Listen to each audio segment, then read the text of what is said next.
విహారీ గారు, ఏంటి లక్ష్మి, పాయసం తీసుకోండి. ఈరోజేంటి స్పెషల్? ఈరోజు మీ నాన్నగారి పుట్టినరోజు.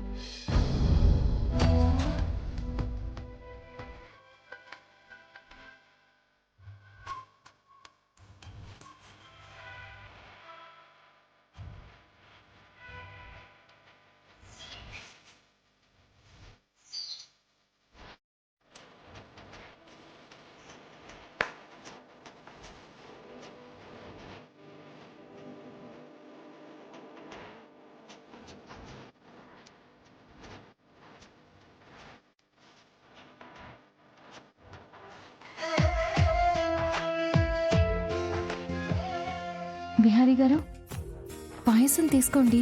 ఏంటలా ఆలోచిస్తున్నారు?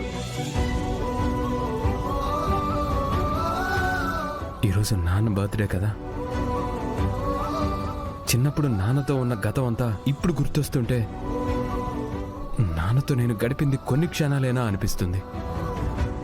చాలా తక్కువ సమయం గడిపాను నాన్నతో. ఇప్పటికీ నాకు మా నాన్నే నా ఇన్స్పిరేషన్, మా నాన్నే నా ఎమోషన్. బాధలో ఉన్నప్పుడు ఆయన మాటే నాకు ఓదార్పు. మా నాన్నని చాలా మిస్ అవుతున్నాను కనకం. ఇప్పటికీ నాకు మా నాన్న చిన్నప్పుడు చెప్పిన ప్రతి మాట గుర్తుంది. మా నాన్న అంటే నాకు నవ్వే ఆయన మొహమే నాకు గుర్తొస్తుంది. ఇలా జ్ఞాపకాల్లో నాన్నని తలుచుకోవడం నా దురదృష్టం కనకం.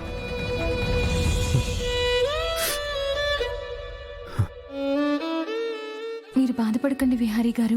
మీ నాన్నగారు ఎక్కడున్నా మిమ్మల్ని చూస్తూనే ఉంటారు. మీరిలా బాధపడితే ఆయన ఆత్మ క్షోభిస్తుంది. మీరు నవ్వుతూ ఉంటేనే ఆయన ఆత్మ శాంతిస్తుంది. ఆయన తలుచుకున్న ప్రతిసారి ఆయన మరణానికి కారకుల్ని కనుక్కోలేకపోయాననే బాధే ఎక్కువ ఉంటుంది. నాన్న చావుకి కారణమైన వాళ్ళు ఎన్ని రోజులు తప్పించుకొని తిరిగినా, ఎక్కడ దాక్కున్నా వాళ్ళని వదలను, వెతుక్కుంటూ వెళ్తాను. నాకు మా నాన్నని దూరం చేసిన వాళ్ళని పట్టుకుంటాను. వాళ్ళకి శిక్ష పడే వరకు నాకు మనశ్శాంతి కూడా ఉండదు. మీరు అనుకున్నవన్నీ నెరవేరుతాయి విహారీ గారు. ఈ పాయసం తీసుకోండి.